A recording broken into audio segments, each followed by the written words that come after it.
Most of us agree that trust, it's an essential foundation on which to build a relationship. However, research tells us we aren't so great at it. So joining us now is the author of The Secrets of Trust, Dominik Lipinski. Good morning to you, Dominik. Thanks for joining us this morning. Thank you for having me. All right, so let's talk about why did you decide to write a book about trust? It's a very important topic. It certainly is. And trust is a very important subject, especially now in the world with everything that's going on. I mean, people are losing trust in people. Just last time Reader's Digest actually posted a list of the top 100 most trusted people was back in 2013. And right now, Forbes only talks about the most trusted professions. I mean, they couldn't even post that study anymore because nobody trusts anybody. So in America, we need to be able to gain that trust. So let's talk about some of those statistics about the most trusted and the least trusted professions, because you have some for me. Certainly. So at the top of the poll, we have military officers and nurses as the most trusted. Good. And surprisingly, leaving TV reporters at the bottom of the poll, 23%. Come on, man. I'm not trying to hear that. That's Dominik. why I'm here. When you walking in my home this. telling us we can't be trusted. That's an interesting statistic. One I wish I didn't ask you about. How about stats on trusting our neighbors? Yeah, this so has got to be hopefully good. Half of Americans don't even trust their neighbors. It's 52% to be exact.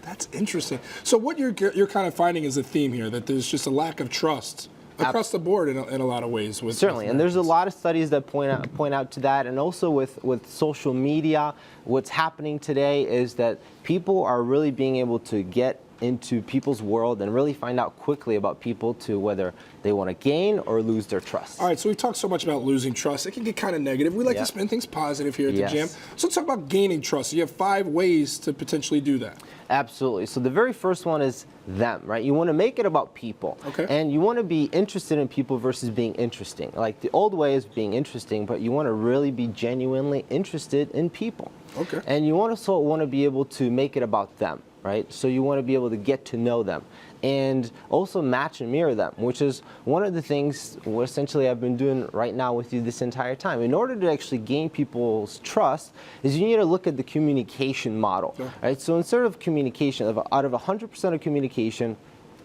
8% is words, about 32% is actual tonality and the voice, and then 70% is body language. So in order to gain people's trust, what you can begin to start doing is get into their world, right? And like respect their world. Respect is the next one on the list. So respect is the next one. Okay, so when you respect somebody's world, you also have to respect their language. Right? You have to respect their body physiology. And actually Felicia did this when I was listening to you guys earlier, because she matched the answer that she was going to have for you and the other lady based on your personality. So she actually did this naturally, right? And most people sometimes do this naturally.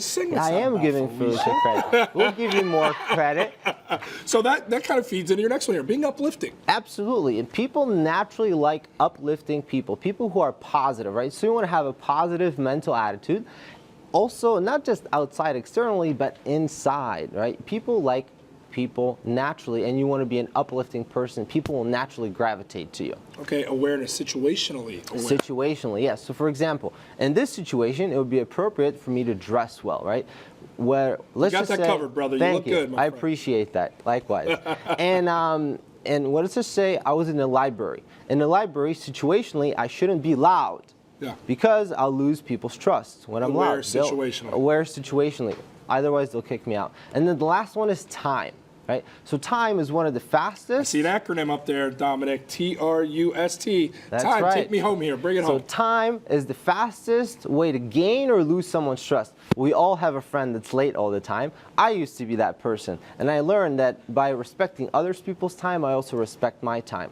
But often time can be, you can have a very short amount of time to be able to gain somebody's trust, and that can either help or not help you, depending on how you use it.